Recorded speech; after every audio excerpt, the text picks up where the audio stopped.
wars of aggression, and that most likely we've seen the end of wars of aggression. People trying to conquer new territory, like that World War II is probably the last one of those. Russia being run by Putin. That seems to me to be the last big country that might invade somebody.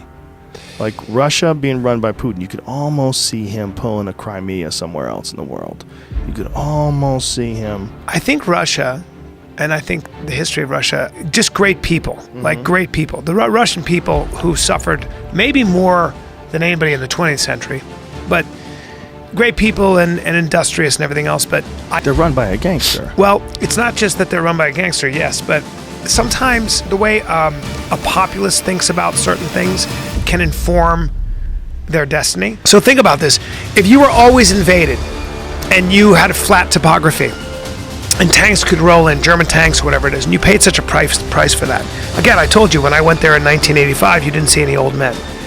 Yeah. They were all killed. But aggression, male aggression, was what kept those Nazis at bay when they surrounded Leningrad, now St. Petersburg and stuff like that. There are a lot of stories in it.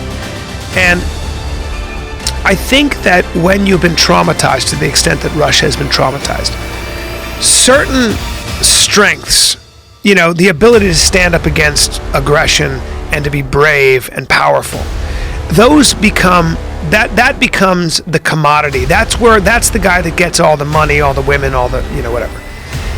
And I think that's a product of their history. So Putin is an admired man. I bet you if Putin had very fair elections, he would get elected into power. He's respected. Are you trying to say he doesn't have fair elections? Yeah, well, Is that what you're saying? My larger point is this. Are you on this. record? I'm not saying that. I'm not saying that, sir. I don't know anything about Russian elections, but I will say this. I don't know why you're putting words in my mouth. Why are those guys at the door? What the hell's going on? He would get elected anyway. I think so. Just because people love him.